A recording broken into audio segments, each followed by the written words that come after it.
direct mail is really the best way to get to the ultimate source, or the golden person, as we like to call them, and that's the owner. Welcome to the Real Estate Marathon Podcast, your guide in the race to financial freedom through real estate investing and sound financial practices. This podcast is for anyone interested in learning more about real estate investing, personal finances, and a new take on traditional retirement. Now, here are your hosts, Larry Fierro and Mike Moe. What's going on, everybody? Welcome to the Real Estate Marathon Podcast. It's your guide on the race to financial freedom through real estate investing and sound financial practices. My name is Mike Moe, one of the hosts today, joined in the usual fashion with the East Coast counterpart of mine, Mr. Fierro. What's up, man? Oh, man. East Coast is doing all right. How's, well, I guess you wouldn't be West Coast, would you? You'd be Midwest, Central, man. Midwest, no coast. Man. No coast. No coast. Yeah, that's what we like to call it out here in the cornfields. How's your I'm doing good, property? Man. What's that? How's your oceanfront property? Oceanfront. Hey, man, the land of 10,000 lakes. We got more lakefront, waterfront than you guys got out there on the coast. So. Oh, heck yeah. Yeah, definitely. But dude, we got all sorts of time zones covered. We got you on the East Coast. Yep. I'm hitting the Midwest, and then our guest today, Mr. Bizub, is representing the West Coast out there in Arizona. Wow. So we're nationwide today. That's what I'm talking about. Yeah, I like it. We're going to keep that up. Up.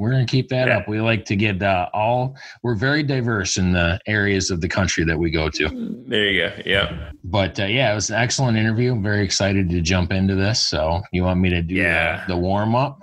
Yeah, let's do it, man. I'm using the kind of the warm up. He mentioned something in the podcast interview that I kind of had to go look up just to make sure that I had the correct definition, and we're going to share it with everybody right now.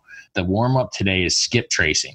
And skip tracing is the process of tracking down and finding property owners.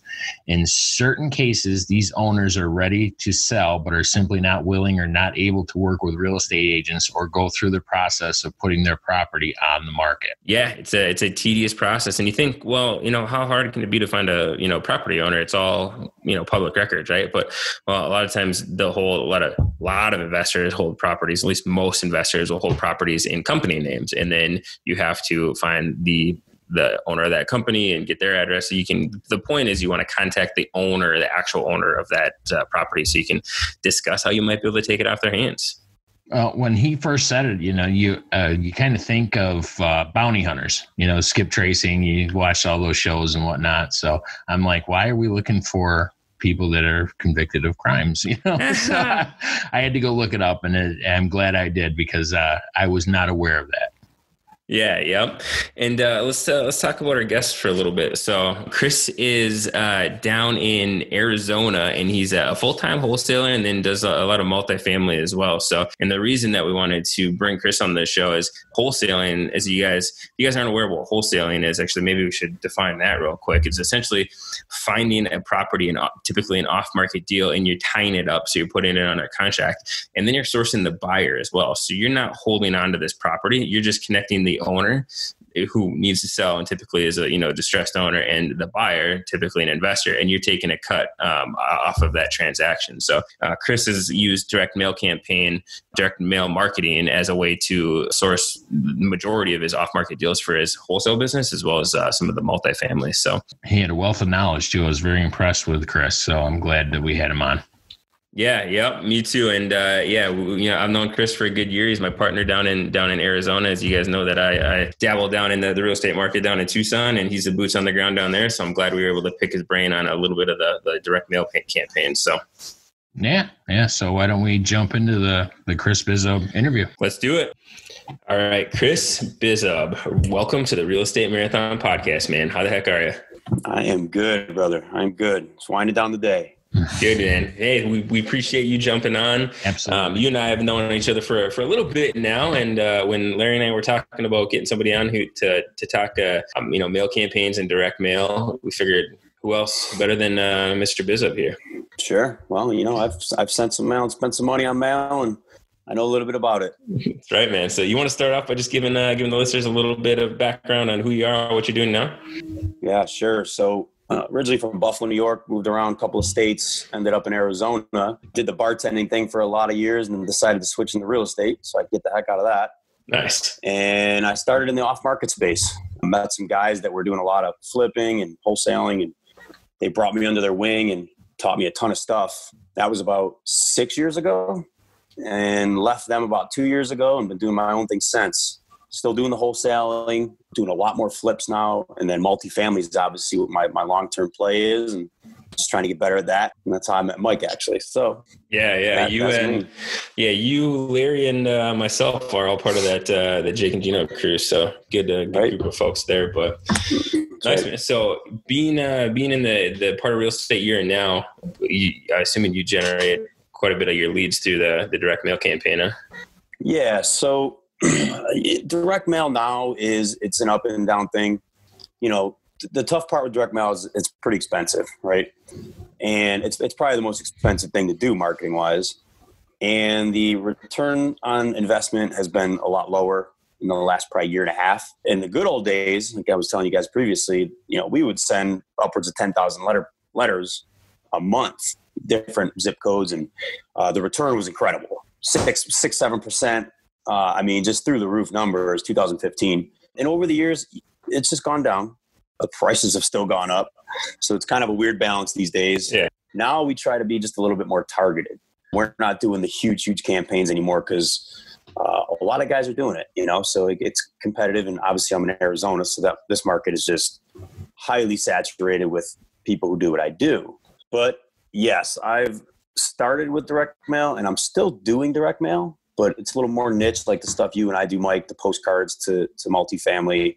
Really, that's the only marketing mail-wise I'm doing at the moment is to multifamily. Nice. And just trying to get to those owners, man. That's the biggest thing right now. Yeah.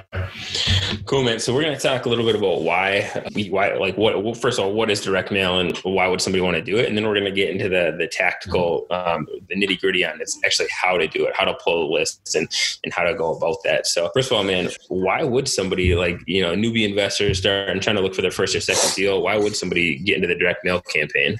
Direct mail is really the best way to get to the ultimate source, or the golden person, as we like to call them. And that's the owner. You know, that's the number one person. You're chasing the tax address. You know, you want to get to the address where this person gets all their mail, their bills, and that's the decision maker, most likely. So you want to get to that person. You don't want to try to keep fighting through all these other people. You want to get to the main person. And once you get there, that's when the conversation starts. And mail for a new person, it's just, again, it's expensive, right? But it depends how much you're doing. If you're just handwriting, that's different. But it's easier. You know, it's not people are nervous in the beginning to talk to folks.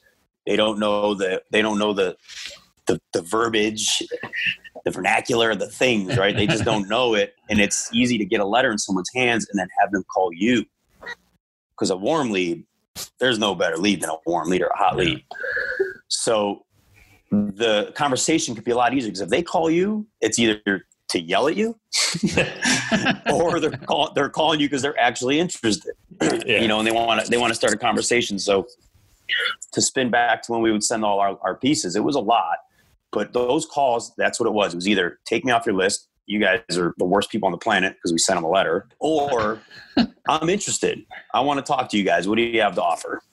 And those warm conversations, I mean, we would get the deals probably 80%, 85% of the time from those leads. So for someone starting off, it's really, really easy to take on warm leads instead of sitting around cold calling and doing the door knocking and the things that take a little bit more knowledge, I guess. Yeah. Or the flip side, man, of just hitting up the MLS and competing with everybody, right? Imagine when you're doing the campaigns, you get that call from that owner. I mean, you're not competing with anybody other than yourself, right? There's nobody, you're not going best and final with, you know, 3 other investors in there. Of course. And ultimately you're chasing stuff that was never even on the market or meant to be on the market. I mean, that's really the ultimate too, is igniting that conversation. You know, they maybe have thought about selling, but then they get this letter and they start reading through it and they're like, this guy's paying cash, closing fast, doing all the things that sound sexy. Why don't I call him? Yeah. You know, nice. And again, it can be great. When you get those letter calls, man, they're like, oh, there's golden nuggets, man. You got to work them hard, work them till they're ultimately like a no. Yeah. But yeah. Nice.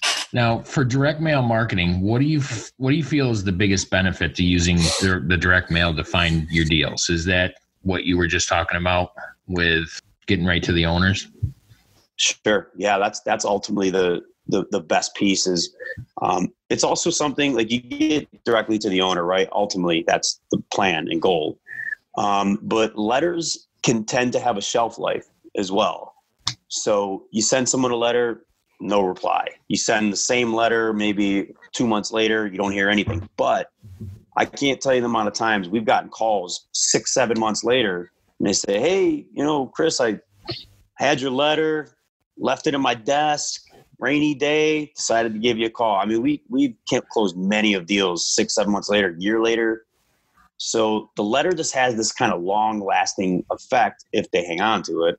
Yeah. And the benefits are just getting right to that seller. You're not dealing with agents, any of that stuff. You could start a conversation with the right person. That's a good call, man. I never thought about that. If you're dialing somebody up, if you're leaving a voicemail, that actually is, that's a point in time, right? But if that letter, if it's flashy enough to stick on their fridge or to stick in their desk or, yes, that's got a shelf life. So that's a good point, man. Yeah, it is an excellent It does. point. It 100% does, man. I mean, a year later, we've gotten calls from old That's letters. awesome. Like we've had them actually show us, we meet with them and they show us the letter and we're like, because we would put a picture of our team on there, kind of like a real estate deal, or like a traditional deal. But They would show us the letter, and I'd be like, "Yeah, these 3 people don't even work with us anymore. you guys have had this letter for a long time." Yeah. So there's shelf life on them.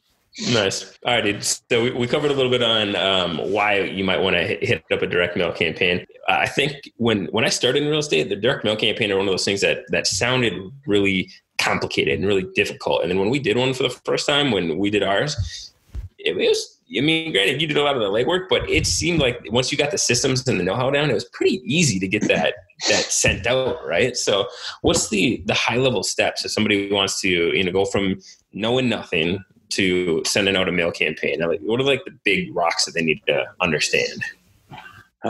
Well, man, it depends on, number one, the size of the campaign, right? You gotta have a good company in your back pocket. You want to do it cheap. Now, if you're sitting around handwriting letters, that's one thing. You could do that. You could spend a week doing it and send them out. Should you? I mean, have you guys found any more success with handwritten letters versus like some of the printed stuff, or? No. Yeah. Truthfully, because letters, so you have, so single family, right? And then you got, let's say multifamily. You want to do a good amount of letters, right? It's very rare. And the problem is I'm coming from my market where it's highly competitive. So for me, it's like you have to send out a couple thousand. Yeah. Now, if you're in I don't know, maybe your town, Mike, you could send out 100 and you'll probably get a fairly decent response, right? Or some small towns.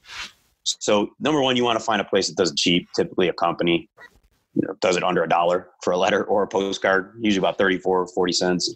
Now, data is everything too. So you want to be able to get good data. Now, there's a lot of companies that can provide it, but you want to be able to pull good addresses and you want to have certain criteria there, ownership and different timelines and debt and stuff like that. That gets a little bit more high level, right? You can go out and buy a list. You could just, hey, I'll just go buy a list. But when you start to learn it a little bit, you start to realize the type of data that you're pulling, because you want those letters to be highly targeted. Yeah. You don't want to just start throwing out tons of letters unless you have all the money in the world. You're a multi-trillionaire and you can spend $20,000 a month just on mail.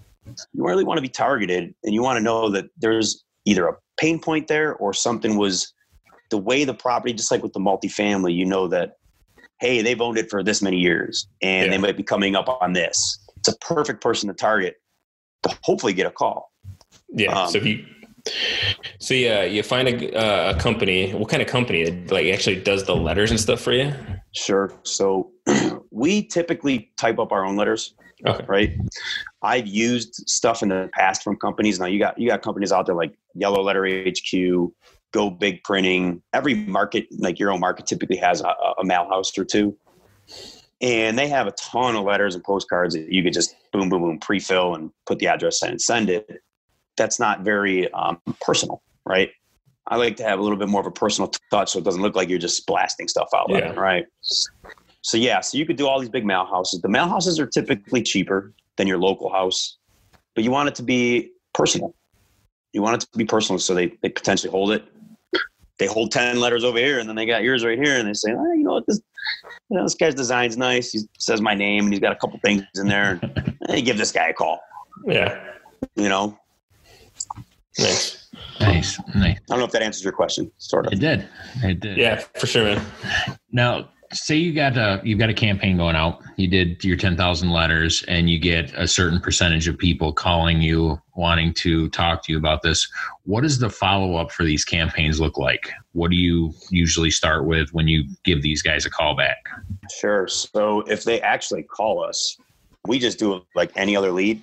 Mm-hmm. You know, we put it in our system. We find out, we have a great initial conversation. Our goal is always to set an appointment, first call. And typically the follow-up, hopefully, is going on an appointment. If it's local, we want to get in there ASAP. We want them to see us face-to-face, give them our presentation, if you will, build rapport in person. There's no better thing than that. If it's a letter that calls, we have a good conversation. They're not ready. They're just kind of picking our brain. Oh, I would take an offer. Typically what we'll do is we'll follow up in like maybe a week or two and just check in with them, see how they're doing. Say, hey, our conversation was great 2 weeks ago. Why don't we just set an appointment? I'll come on out to the house and I get to know the property a little bit better and we can just walk and talk. But the appointment's number one. If it's just a long-term thing, then we put reminders in our system to make sure and call them at least once a month to check in, not be a huge pain in the ass. Because sometimes they get a little upset with you. Well, I just talked to you 2 weeks ago. I know. You ready to sell? Just seeing if the story changed, right? Yeah, you're ready to sell. It's been 2 weeks. But yeah, that's typically the routine. Set the appointment. We want to get in there as soon as we can. And Chris, if the people aren't calling you, you're doing some follow-up on your end, right? As far as calling these listings back or trying to get a hold of them on the phone if they're not responding to your letters, right? Yeah, typically we try to do a 3-month campaign minimum for each list. One touch. Usually you'll get a couple, but by the third touch, they've seen you, they've recognized you, and it's an easier conversation. Oh yeah, I'm really interested in your property, man. I sent you 3 letters.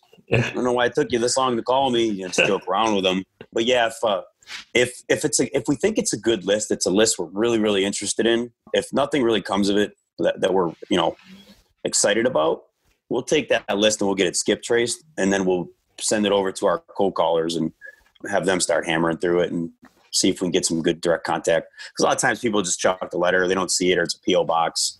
Yeah, you get the phone call and maybe get a lead. Yeah, let's talk about that for a minute, man.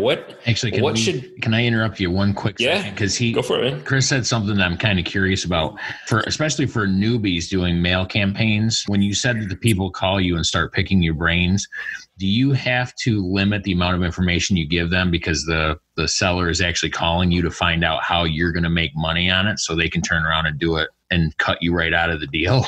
Is that something that like a newbie has to be careful of? 100%. So The initial phone call is really just building rapport. Like, truthfully, I don't even start talking. And I try to tell my guys, don't even start talking about the property till 5 minutes into the conversation, about the little, like how many bedrooms, bathrooms, stuff like that. Mm-hmm. It's just building rapport. Get on the phone with them, start talking with them. What are you guys offering? Well, sir, I couldn't give you a number. I don't even know anything about the property. Let's get to know each other a little bit. Let's talk about the property. So we never give a number on the first call. That's just impossible. You're out of the picture at that point. They'll just start shopping it. So it's definitely like the second or third call, potentially in person. Like I said, we try to only make offers in person. But yeah, the first call is just rapport. Just building rapport. Let them know who you are. If you have a company, if you don't, talk about that a little bit, and then really explain to them how you buy homes. Hey, we have multiple strategies for purchasing homes. I mean, it could be a cash deal. It could be something where I want it as a rental. We even have an in-house agent. I can list the property for you if that makes the most sense. But first, I need to find out what you're trying to accomplish. I need to know your goals. Where are you trying to be? And then we can decide from there how we can help you, if that makes sense. Yeah, absolutely. Yeah, you don't want to be the guy like shooting offers out right away. I mean, there's definitely plenty of people doing that, but once your number's out there, there's 10 other guys behind you, either being smarter or building better rapport, and your number is you're just a number at that point. Yeah. Well, I just wanted to have a verification of the phone calls, because I'm actually doing a presentation on owner financing for the Multifamily Investor Nation Summit, and I've done a lot of owner finance deals, and listening is the number one skill that you can have with that to find out what they're trying to accomplish. So it works through multiple different strategies. So I appreciate that. Yeah, man. I was just going to say that it sounds a lot like the owner financing episode we did a couple episodes ago, not talking numbers, but just kind of building that relationship up and seeing what problems they have and how you can solve them, looking for that win-win-win that we talked about. So, right. So dude, let's talk about the conversation a little bit, man. So like if I'm a newbie and I shoot out a campaign, I got 400 or 500 letters sent out, I'm assuming I'm going to hope my phone rings, but I should obviously be prepared for that. Like, what is there a script? Is it really just being a personable, human being and trying to get to know them? Like, what should people prepare for when that phone rings and it's that seller? Well, you better be prepared to answer it 24/7. Yeah. First. I don't care if you're sitting at dinner at 9:30 at night. Nobody's leaving messages for you. Not really, honestly. I mean, sometimes people will, but it's like, if you answer that phone at 9:30 at night and they're calling you, that's already good rapport. What's up, Steve? Yeah, heck yeah, I'm working. What's going on? Like, you always answer that phone. That's the biggest thing. I was taught that early, man. Do not let those calls slide. You never know. They might call someone right after you. They might have a stack and calling all of them. Yeah. Of course, being personable is huge, right? That helps because it makes it a little bit easier to crack a couple jokes, and you could get into the conversation, where you're from, that type of stuff. But the main things that we try to find literally once we get kind of through the rapport is we literally just try to find the motivation, right? Their timeline, condition of the home, and if we can get a price out of them. So those are my 4 main pillars, right? But I want to do that later in the conversation. Yeah. But yeah, it's just always answer the phone and just be ready to talk. Just have a normal conversation, don't be intimidated. I mean, you'll definitely, especially if you're new, I mean, I was intimidated in the old days, just not knowing really what to say. And it was just more, I would have to keep jumping back to building the rapport, just talk to them, hang out a little bit, and then try to set that appointment. Nice. This is why everybody should take a job in sales at some point in time in their life, figure out how to talk to people and build that relationship. Yeah, for sure. And I think a big problem too, and one of my cold callers now, John, is actually a buddy of mine. His problem is he's like so concerned with making sure he gets the property stuff right, property information right, that he'll tend to kind of go to it pretty quick. And I always tell him, like, I go, dude, don't even talk about the property at all. Like, for the most part, beside the fact, like, hey, yeah, we're interested. Of course, we sent you a letter. Love that area. How long have you been there, man? Just start talking normal and try to find something to laugh about, because that goes a long way. There you go. Very nice. Oh, yeah. Very nice. Now, you had said something also that before we started recording back in 2015, you had a little bit higher response rate on direct mail marketing. What kind of response rate are you guys getting percentage wise right now from your campaigns? 5-6%? Less than 1%. Less than 1%. Yeah, it's tough now, man. It's like I said, it can get pricey when you start getting into the numbers. Mm-hmm. And with the amount of, now again, I'm talking about Arizona. For me, it's Phoenix. It's tough here. We're about less than 1% response rate. But if you do get that call, typically it's probably going to be a good one. Mm-hmm. Those are usually a lot of the deepest deals. But yeah, it's just the reason that's happened is because there's just a lot of people doing it now. And of course, I'm talking about wholesale mainly. There's a lot of people doing it, and there's a lot of just young guys from the internet doing it. And it's just become harder and harder to send letters and get a good response. But 15, it wasn't like that.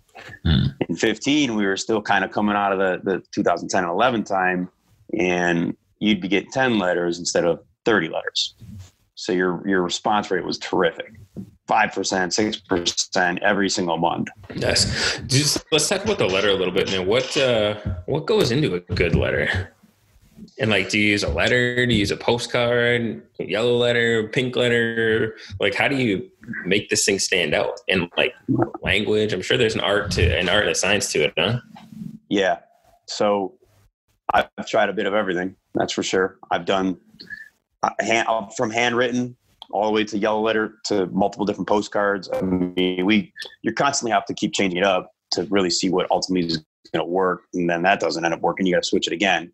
Verbiage is good though. Verbiage is definitely good. I mean, you really want to get, number one, to the point. You want to list the advantages of working with you. You want to put that in there, and then just have like a little bit of a neighborhoodly feel to it, right? Like a lot of our stuff says, hey, I'm a local guy. I invest in my backyard. I'm big on helping preserving things in the neighborhood. I love the character and charm of things. Just try to tickle their heartstrings a little bit. But it's true. It is true, especially if it's your backyard. You know, you want a good product. You want to be able to do cool things. So that's a big thing we try to do, is just make it more of like not so businessy, I guess, just a little bit more friendly. But that's for single family, mobile home stuff that we do.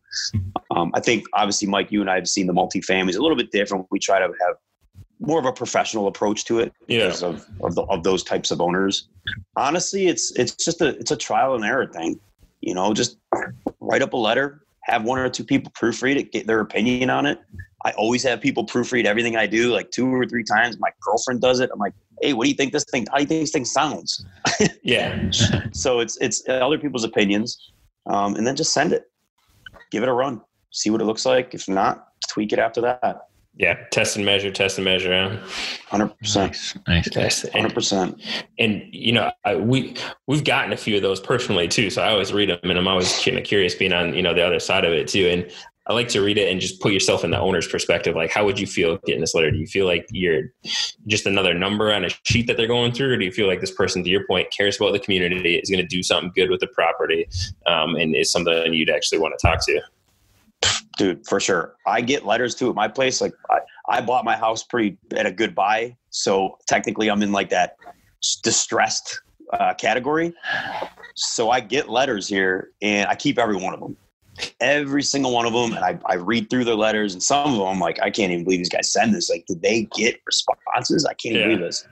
So I'm constantly comparing, and then I stand back and go, I think my letter's pretty good. I think it's pretty good. It's more of a welcoming letter. Now, what are some of the call to actions that you put on the letters? You got some good ones that you usually have people have to do? Yeah. Depending on the lead source, typically, like, we put some nice verbiage in there, and then we basically just put space it out, and we write, here's our commitment to you.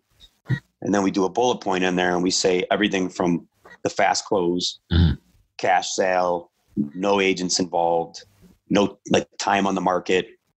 We pay all the fees.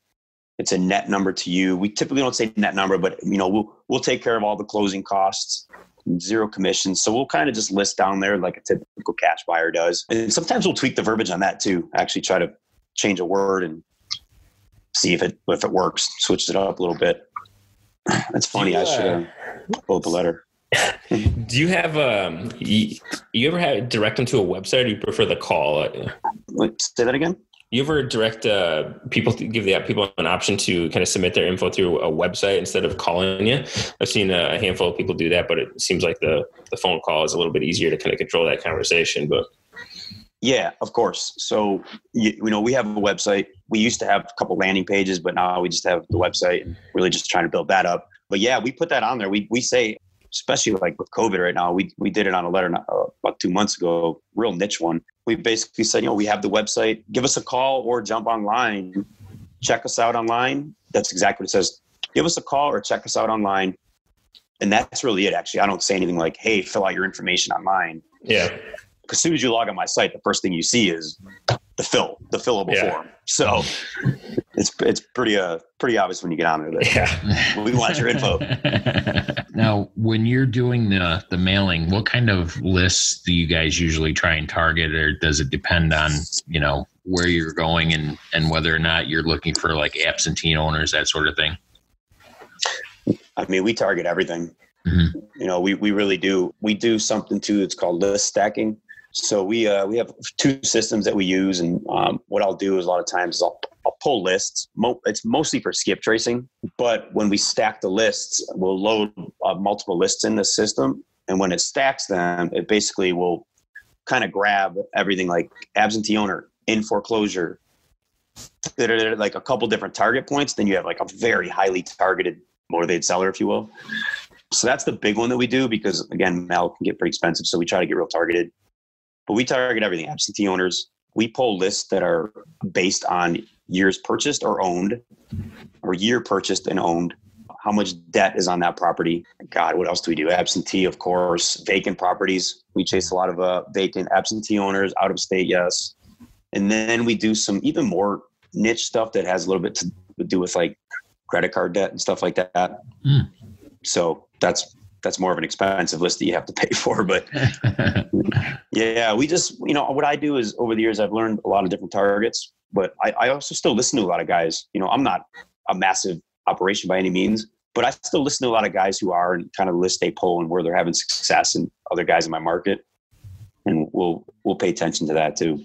Where are you pulling these lists yourself? Are you going to a company and is it just easier for a newbie to start off with having somebody else pull them, or where are they getting these addresses? Yeah. So there's a couple of good list providers out there. You have to learn how to play with their sites a little bit, but once you figure it out, you can buy some lists from them. I am a licensed agent out here, so I can pull a couple different things from my MLS, which is free, except that I pay dues, so kind of I pay for it. Yeah. And then I have another one that I use. It's called PropStream, and it's basically like a nationwide MLS, if you will. It costs $100 a month, but you can use it to do everything from pulling lists to comping properties, which is great. Nice. And it's set up really cool because you can pick different percentages of equity and years of ownership. So instead of like choosing dates, you can actually choose like just these very simple tabs. And obviously they have algorithms that figure all that out. But yeah, so typically it's from some type of an online source. I don't do anything from the county or anything like that. It's just too time consuming. Yeah. For us here, there's other counties where you can just go on a pull list, like code violations and stuff like that. And it's very easy. A little bit harder here for us. Okay. Nice. Yeah. I was going to say, so PropStream is a really good one for lists. There's another one called ListSource. They're a little bit more expensive, but they have tons of lists on there. Those are two of the main ones, but there's so many. You just Google it. Leads, data, stuff like that. You can find a lot. Now, do you guys just do the direct mail marketing, or do you have other types of marketing you use, like the SMS and voicemails, things like that? Yeah, mainly right now it's just cold calling and texting. We were doing the RVMs, the ringless voicemails. Mm-hmm. And that's a weird lead source, or I don't say lead source. It's a weird marketing tactic because you're sending out like a ton of these ringless voicemails, and people do not check their voicemails.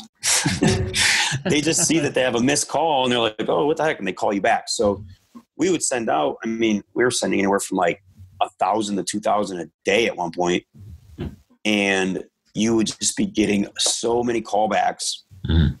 And it was just people calling you back. Eventually we structured it to where they would call back and it would go directly to a voicemail. So they would get a voicemail, or they'd call back and get a voicemail, and we'd have a 2-step process, press 1, press 2. We got some pretty good returns from that return rate, I guess. Ultimately, we just stopped doing it. It was just kind of a pain in the butt. And there's a lot of legalities with it now. Texting too. Texting is getting a lot tougher. Honestly, in like a year or two, it might be completely obsolete because of all the laws. But cold calling is never going to go away. It's always going to be good. You can always call somebody, right? You can always send them a letter. And you can always send them a letter, 100%. And you can always door knock. We do door knocking. We haven't done it with all this craziness going on, but that's going to start back up soon. I guess like the more organic stuff, right? Calling, sending letters. That'll never get old. Hopefully it'll get cheaper though. That's what we want. We want cheaper mail. All right, dude. So let's recap this. So I'm a newbie. I got my list. I pulled my absentee owners or my vacant owners, my out-of-state owners, whatever have you, from ListSource. I typed up my nice welcoming, inviting message. And now I have my list of addresses, my letter, And is that when I just give it to a company? Because I think this was my misconception about direct mail at first. I'm like, I don't want to stuff a bunch of letters. You just hand this off, can't you? And then they'll do all the addresses, and they'll stuff all the letters, or they'll send the postcards. You can just systematize this out, can't you? 100%. And that is the absolute best way to spend your time. That's for sure, because if you're not, it's time consuming. Yeah. Like I said, there's tons of great companies, highly intelligent at this game, if you will. And it's that simple, really. You literally take your list. It's typically an Excel list, right? Someone just came home. Typically, it's an Excel list, and then you send the list, your letter, and you tell them how you want it structured. You want it sent to this person, to the tax address, and then within the letter, you want the address of the property. So and they'll ask you that, which is great. They're super intelligent. I mean, they tell me things still this day where I'm like, oh my God, I should be doing that. But really, it's that simple. You just send it to them. You tell them, hey, this is when I'd like it sent out, or this is when I'd like it to land. And then they ask you the type of postage you want to do, first class or regular. And they literally have a machine that prints this and stuffs it at the same time. So prints it, puts it down, stuffs it, spits it out, and puts the postage, dude. It's pretty incredible. That's awesome. But yeah, it really is that easy. This is one of those things where it's like the ignorance that I had before doing a direct mail campaign almost stopped me from wanting to do it, because it seemed so difficult, like having to find all these lists and these addresses and having to write them on the envelope, and just outsource that and work on the craft, right? Work on the message, work on the language, work on your follow-up and your conversation skills, but worry about stuff and letters, hand that off to somebody else, right? So that's awesome. Yep, it's true. Last random question for you, man, that I got. Local number? Is that, I'd assume you want to have a local number even if you're direct mailing, an out of state market. Is that accurate? Yeah, that definitely helps. Whether it's a Google Voice or like there's systems like CallRail and stuff like that where I think you could buy numbers through CallRail, but there's platforms that you can purchase numbers through and take incoming calls. That's huge. A local number is big, especially if you're out of state. Yeah. But yeah, it helps a ton. It really does. But then again, if not, it's okay. It's just the message helps. And just why not? If they call you, they call you. I don't know. Sometimes the number I don't think really matters. Okay. Yeah, it's so, man, I'll tell you, having the companies do it is huge. You just got to remember, you got to do it consecutive. And consistency and timing is everything. Those are the two big things. If you're not consistent, if you're not doing it, my problem early on was I wasn't sending enough. I'd send one list and wait like 3 months. I'm starting to get back to, even with the cold calling, we hit the same list 3 times minimum. Yeah. Texting the same thing. Just be consistent and see what the results look like. Mike and I know we're doing a multifamily postcard campaign, and it's not the results we've been looking for, but you got to stay on it. Yeah. You got to keep hitting it. Yeah, to your point, man. Now we switch up the letter. Yeah. To your point, it seems some people may think like, why would you email or mail the same address 3 times in a row, 1 month, 2 months, and month 3, but you don't know what position that owner is in, right? At month 2, they might be in a very different position. Things happen, life happens, and that letter hits them at the right time. It's an opportunity you don't want to miss. Consistency and timing, man. I mean, the wife could throw that letter out, not think anything of it, and then 2 months later, the husband gets the mail and he's like, "Oh, what's this?" Yeah. It's this little guy. Or vice versa, that we found on that 12 unit where the wife called us back. Right. Yeah. Yep, you're right. Still working on that deal, man. Yeah. But yeah. Well, I appreciate you coming on here, because I'm definitely a newbie with it, and I've been super interested in talking to you about the direct mail campaign. So I do appreciate you coming, take your time out of your busy schedule and helping us with letting everybody know how it's going. So it's some awesome information. So thank you. Yeah, no, you're welcome, man. And definitely, if it's like a newbie, the handwritten letter is not a bad thing. It really isn't, especially if it's very targeted. If you live in a small community and there's, say, like 30 multifamily properties, that's an easy thing to do. Just send it. Shoestring budget too, maybe a little bit easier, lower money. Right, for sure. And then the way we look at it is we always base it on one deal, right? That's our big thing. let's do the math. Let's see what makes sense to send. But if we get one deal out of that campaign, it's going to pay for that campaign. Yeah. And then some, so that's always the goal, the target, one deal. Let's just send it and get one stinking deal. And then that's where that follow-up comes in. Got to stay on them. Heck yeah. Nice, man. Well, yeah, we appreciate you coming on and, like Larry said, sharing the wealth of knowledge that you've gained over, building up your wholesale business off these off-market deals where a lot of it's come through direct mail campaigns. So where if people want to connect with you more, where can people find out more about you? I know you got, obviously, the whole wholesaling thing. Yeah, sure. Of course. So, I'm more than willing to give up my number if somebody's interested in talking about that. It's 480-420-8919. And my company's fairpropertytransactions.com. So you can always jump on there, check out the website. But yeah, if you have questions about mail, I've been there, I've done that. So I could definitely try to answer as much as possible. Awesome, man. Cool. We appreciate you and throwing your number out there like that. If you guys are interested in learning more about anything wholesaling, direct mail, real estate in general, give Chris a call, shoot him a text. He's a good wealth of knowledge. So appreciate it again, man. Thanks for coming on. Yeah, you're welcome. You guys are great. And hey, if anyone out there has a deal they need help with, give me a call on that too. There you go. Yeah. We're always looking. Absolutely. Yeah. Cool, man. Thanks. All right, gentlemen. All right, ladies and gentlemen, that was direct mail campaigns with Chris Bizub. Mr. Fierro, not a bad episode, huh? Wow, dude.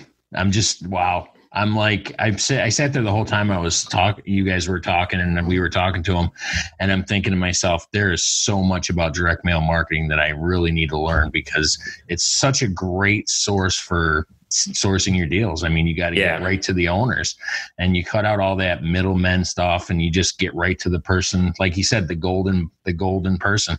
Yeah. Yep. You're cutting out the competition because you're not having to deal with multiple offers on, public listed property.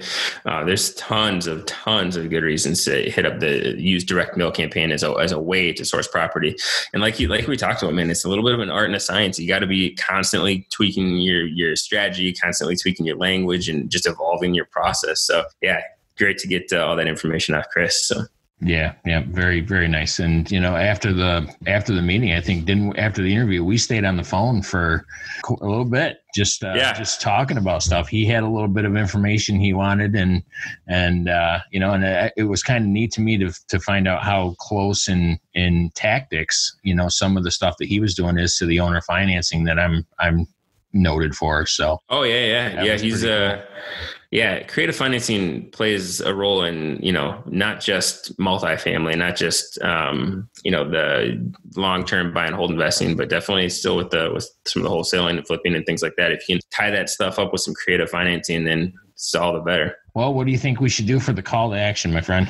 Call to action. So I would say, look at how you are generating leads today. What are the tactics? How are you generating those deals? Or is it just you're waiting for your realtor to send you, MLS listings? Are you doing door knocking? Are you doing driving for dollars? Or are you doing direct mail campaign? If you don't have a couple different ways of generating deals and you're having good traction, maybe look at direct mail campaign. And then if you're going to look at companies that can help you out, because we touched on this in the show, but I think this was my biggest misconception about direct mail campaigns is I originally thought like, dang, I don't want to sit there and write letters. I don't want to sit there I know I can print off 100 letters. I don't want to sit there and address envelopes, stamp envelopes, stuff like that. There's companies that do this all for you. When Chris and I did our first mail campaign down in Tucson, I was shocked at how much it was outsourced. You upload the Excel spreadsheet with your addresses. You pick out kind of how you want it to show up on there, and they do it for you. And it's relatively cheap. So look into companies that can help you with that. 2-part call to action, I should say. Look at your deal sourcing strategy. And if direct mail campaign fits into it, it likely should. And if you're going forward with direct mail campaign, looking at companies that can help you out with that. Yeah, and he was talking about those companies have machines that print the letter and stuff them at the exact same time. It's exactly mechanically done, and it's so much easier, just so much easier. Yeah, and it's like we said, it's not outrageously priced to have them do it, and I think it's well worth the time. Well worth the money. You'll save a lot of time or a lot of effort and time. Yeah, for sure. Well, that's everything I've got for him tonight. That was just give him a chance to digest it, and before our next Monday morning motivation, Yeah, exactly, man. All right. Thank you guys for tuning into another episode of the Real Estate Marathon Podcast. We'll catch you next time. You guys have a great week. Take care.